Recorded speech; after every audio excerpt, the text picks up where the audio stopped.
Doctor Satish Prakash ji Meerut. जोरदार तालियों के साथ।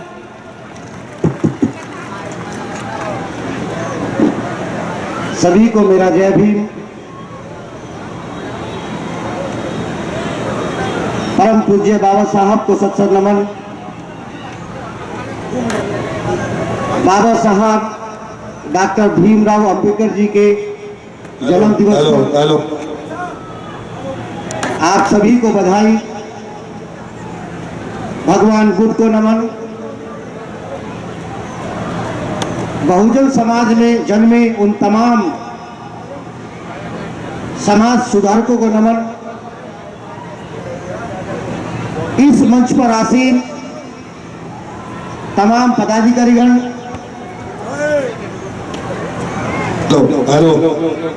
हमारे बड़े हरदिल अजीज पूर्व विधायक वाद चौधरी जी, संजय जी, विनोद प्रधान जी, छोटे भाई जी, संजय जाटव जी, मनराज जी और तमाम वो लोग जो इस सभागार में उपस्थित हैं, जो बाबा साहब के अनुयायी हैं, तमाम बहनें और तमाम बच्चों। सर, क्योंकि आपका कार्यक्रम बहुत देर से चल रहा है, मैं डॉक्टर सतीश प्रकाश मेरा नाम है। मैं मेरठ कॉलेज मेरठ में फिजिक्स पढ़ाता हूं। कभी कभी दलित समाज की विभिन्न समस्याओं पे उनके क्या उनकी सोच है, क्या वो चाहते हैं, इन विषय पे भी थोड़ा काम करता हूं। बहुत सारी बातें हैं मेरी समझ में। देखिए, पिछले 6 महीने से या साल भर से मैं देश के जिस कोने में भी गया, मुझे ऐसा लगा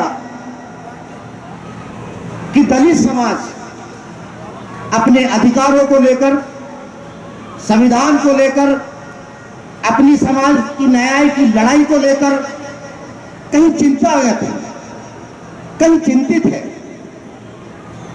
अगर दलित समाज चिंतित है तो चिंता का कारण भी है,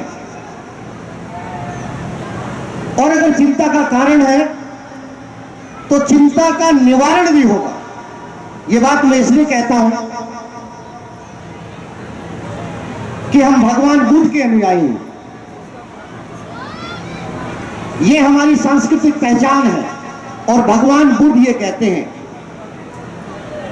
कि दुनिया का एक ही धर्म ऐसा है।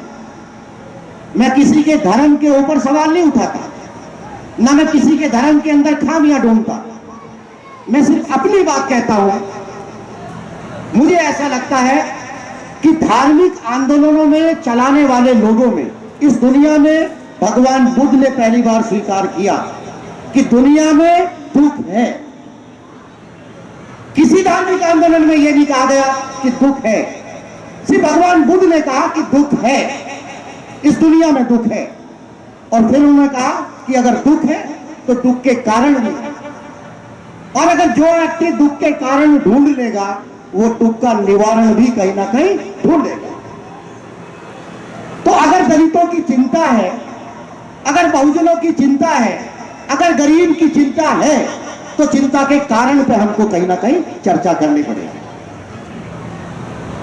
देखिए, दलित आंदोलन को मैं 4 हिस्सों में बांट करके देखते हैं। आज तो दलितों का सामाजिक आंदोलन, दलितों का आर्थिक आंदोलन, दलितों का राजनीतिक आंदोलन। राजनीतिक आंदोलन पर चर्चा करूंगा नहीं, क्योंकि ये चुनाव का समय है। किसी एक व्यवस्था में हम मन से रहना नहीं चाहते। और एक महत्वपूर्ण आंदोलन और है,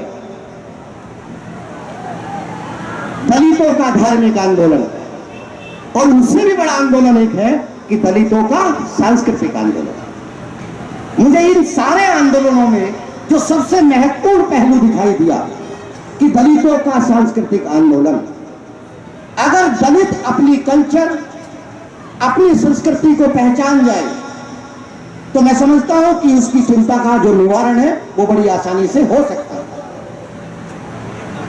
और वो चिंता का कारण आपको कहीं ना कहीं बाबा साहब के साहित्य में मिलेगा। बाबा साहब ने तमाम जीवन जो सबसे महत्वपूर्ण चीज उन्होंने बताई है, वहां सिर्फ आरक्षण की बातें नहीं है, वहां सिर्फ दलितों का सामाजिक आंदोलन नहीं है, वहां दलितों का एक सांस्कृतिक आंदोलन भी है। और वो सांस्कृतिक आंदोलन का परिचय कहीं ना कहीं हड़प्पा मोहनजोदड़ो के खुदाई के आसपास ही आता है, उस कल्चर के आसपास ही आता है। वो 4,500 साल के बाद जब दलितों का धार्मिक आंदोलन दिखाई देता है तो भगवान बुद्ध का आंदोलन है 2,500 साल पहले। और वहां से हट करके फिर आप नीचे को आते हैं तो घनानंद नंदवंश का आंदोलन है। नंद कहां है? उधर से लेकर के वहां जाइए, म्यांमार में खड़ा होइए और वहां जाकर के अफगानिस्तान में जाइए। आप दलितों की कल्चर कहां है? आपको डरने की जरूरत नहीं है। कौन कहता है आप डर सकते हैं? जब 5,500 साल पहले आप हड़प्पा जैसे शहर बसा रहे थे, जब 2,500 साल पहले आप भगवान बुद्ध को स्वीकार कर रहे थे, जब 1,000 साल पहले आपके धर्म में, आपके आंदोलन में कबीर पैदा हो रहा था, जब मुगल पैदा हो रहे थे, वहीं पे कहीं ना कहीं कबीर भी अपनी बात कह रहे थे। उन्होंने सिर्फ हिंदुओं की बात नहीं करी, उन्होंने मुल्ला के ऊपर भी सवाल उठाया, उन्होंने पुजारी के ऊपर भी सवाल कहा। उन्होंने कहा कि हमको सामाजिक न्याय चाहिए। रविदास कहां पैदा हो रहे थे? क्या सवाल नहीं था, जहां पैसा नहीं था, जहां एजुकेशन नहीं थी, जहां व्यवस्था उनके पास नहीं थी, जहां संसाधन उनके पास नहीं थी, आपकी बात कहने वाले लोग आपके बीच में खड़े थे। आप क्या चिंतित है भाई? किस बात के लिए चिंतित है? अरे आर्थिक आंदोलन आपका इसलिए नहीं बन पा। अर्थ कैसे पैदा होता है? आपके जीवन में जो आर्थिक आंदोलन का एक ही कारण है, आपको एजुकेशन मिली और आप इस देश की व्यवस्था में शामिल हुए, आप नौकरियों में शामिल हुए। लेकिन नौकरी होने से आपके पास जो साधन जनरेट हुए, आप क्या उन संसाधनों का उपयोग दलितों के आर्थिक आंदोलन की तरफ लेके गए? आप नौकरी लगने के बाद आप 5 इलाके में जाकर के मकान ढूंढते हैं। अगर आपको व्यवसायी बनना था तो आपको हाईवे के ऊपर जाकर के जमीन ढूंढनी थी, तभी आपका आर्थिक आंदोलन मजबूत होगा। नौकरियां खत्म होंगी, इस देश की इकोनॉमी कहीं ना कहीं चेंज होगी। यह देश समाजवाद से कहीं ना कहीं पूंजीवाद की तरफ बढ़ रहा है। और इस देश के दलितों को यह ध्यान रखना पड़ेगा कि सिर्फ सरकारी व्यवस्था के ऊपर जिंदा नहीं रहना है। इस देश की व्यवस्था में, इस देश की इकोनॉमी में, इस देश के संसाधनों में आपको हिस्सेदारी तय करनी पड़ेगी, तब आपका आंदोलन मजबूत होगा। आपका राजनीतिक आंदोलन कमजोर है या नहीं कमजोर है, ये जाकर के आप नेताओं से पूछो। आप वोट कल भी दे रहे थे, आज वोट आज भी दे रहे हैं। अगर वो वोट सत्ता में परिवर्तन नहीं हो रहा तो कहीं ना कहीं नेताओं की उठानी है कि नेताओं को जाकर के सवाल पूछो। जहां तक कल्चर की बात है, आपको मालूम है आपकी कल्चर क्या है? आप अपनी कल्चर को पहचानिए। अरे सुनिए, जो रंग देख करके लोग हमको चौंकाते थे, जिन रंगों को लेकर के जातियों के सवाल खड़ा किया जाते थे, अगर हमारे समाज की कोई महिला अगर चटकीले भड़कीले रंग पहनती थी तो एक जाति विशेष का नाम लेकर के आप कहते थे कि क्या उनके जैसे रंग पहन रखे हैं। लेकिन आप देखिए, समय ने पलटी खाई, समय ने पलटी खाई। आज वही रंग दुनिया की कोई भी औरत, दुनिया की कोई भी महिला अगर अपनी खूबसूरती का प्रदर्शन करना चाहती है तो वही चमारों के रंग उसको कहीं ना कहीं पहनने पड़ेंगे। ये दलित कल्चर है। अरे जो अनाज हमको घाटे में मिले थे, जो अनाज हमको काम के बदले में मिले थे, जिनको आप मोटे अनाज कहते हैं, जिनको आप ज्वार कहते हैं, जिनको आप बाजरा कहते हैं, आज मिलेट के नाम पर पूरी दुनिया वही दलितों के अंदर वही अनाज खाना चाहते हैं। वो फैशन का प्रतीक है। ये दलित कल्चर है। वो आपकी दलित कल्चर को स्वीकार कर रहे हैं और आप अपनी दलित कल्चर को इसलिए छोड़ना चाहते हैं, अपनी पहचान मिटाना चाहते हैं। अरे जिन लहसुन प्याज को लोगों ने कहा कि ये तामसिक है, आज आयुर्वेद के नाम पर वो खा रहे हैं भाई। 450 रुपए किलो लहसुन। कैसे हो गया भाई 450 रुपए लहसुन? क्योंकि उनको पता है कि ये लहसुन कहीं ना कहीं दवाई है, वो अपने भोजन में शामिल कर रहा है। आप छोड़ना चाहते हैं? सुकता ढूंढ रहे हो, आप खाने में सुकता ढूंढ रहे हो। अरे आप सोचिए, अब ये वेजिटेरियन और नॉन वेजिटेरियन पर चर्चा मत करो। आपको क्या खाना है ये समय और उपलब्धता तय करेगी। आपको मालूम होना चाहिए कि आदमी ने कैसे खाना सीखा। अब से लाखों करोड़ों साल पहले जब आदमी पैदा हुआ, जब पहला आदमी हुआ, प्री हिस्टोरिक टाइम,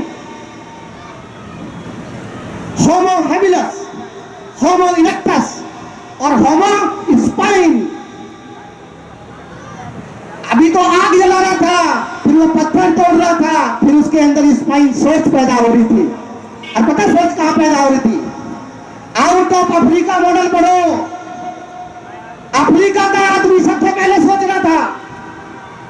देखिए, अफ्रीका में सबसे ज्यादा गरीबी है, अफ्रीका में सबसे ज्यादा कमजोरी है, अफ्रीका के लोग देश की व्यवस्थाओं से दूर है, अफ्रीका के लोग गरीबी में रहते हैं। कितना दुर्भाग्य है कि जहां का व्यक्ति सबसे पहली बार सोच रहा था, वहां पे कहीं ना कहीं सोच पैदा हो रही थी। आप कैसी बातें कर रहे हो भाई?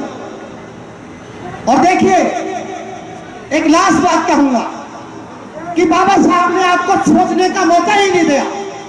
कभी बाबा साहब को आप जानिए, कभी अपनी कल्चर पहचान लिए, कभी अपने आप को देखो। सबसे ज्यादा मानवतावादी एजेंडा हमारे पास है, सबसे ज्यादा मानवतावादी एजेंडा हमारे पास है। इस देश का दलित, इस देश का गरीब, इस देश का बहुजन कभी भी कभी भी कभी भी आतंकवादी गतिविधियों में शामिल नहीं हो सकता, कभी भी अत्याचार करने में शामिल नहीं हो सकता। वो अत्याचार सह सकता है लेकिन अत्याचार करने में शामिल हो नहीं सकता। सबसे ज्यादा बलात्कार किए, सबसे ज्यादा टैक्स चोर हमने नहीं पैदा किए, सबसे ज्यादा बिजली चोर हमने पैदा नहीं किए। हम तो ज्ञान के रास्ते पे निकलने वाले लोग हैं। मेरा कहना यह है कि कहीं चिंता करने की जरूरत नहीं है। इस देश के दलितों का भविष्य बहुत उज्जवल है। आज रहे या ना रहे, जमीन आपने हमको नहीं दी, ना रहे। आप नौकरी छोड़ना चाहते हैं, नौकरी छोड़ लीजिए, लेकिन इस देश के चौराहे जब तक जिंदा है, हम भूखे नहीं मरेंगे। हम काम ढूंढेंगे, हम व्यवस्था ढूंढेंगे। मैं फिर ये कहता हूं, मैं बार बार ये कहता हूं कि हम उस समाज से निकल करके आते हैं कि चौराहे पर पेड़ की छाया में खड़े होकर के हमारे समाज के लोग 1000 रुपए की भीख नहीं मांगते। हम धूप में खड़े होकर के 500 रुपए का काम मांगते हैं। यह दलित कल्चर है, यह दलित व्यवस्था है। मेरे साथियों, फिर कभी मुलाकात होगी, चूंकि और बहुत सारे लोगों को बोलना है। मैं गाने वगाने किसी ना किसी बहाने आप लोगों के बीच में आता हूं, लेकिन एक बात ध्यान रखना, इस मानो कि हमारे मकानों की दीवारें अभी कच्ची हैं, मानो कि दलितों के मकानों की दीवारें अभी कच्ची हैं, लेकिन वहां पक्के इरादों के लोग पैदा होते हैं। और उन दीवारों पे हमने लिखा है, उन दीवारों पे हमने लिखा है कि इस देश का राजा हमको बनना ही है। मैं रहूं या न रहूं, अगले 20 साल में या 25 साल में इस देश का दलित इस देश का राजा बनेगा। इसी के साथ जय भीम, जय भारत, नमो बुद्धाय। जय भीम, जय भीम, जय भीम। हम इस देश के शासक हैं।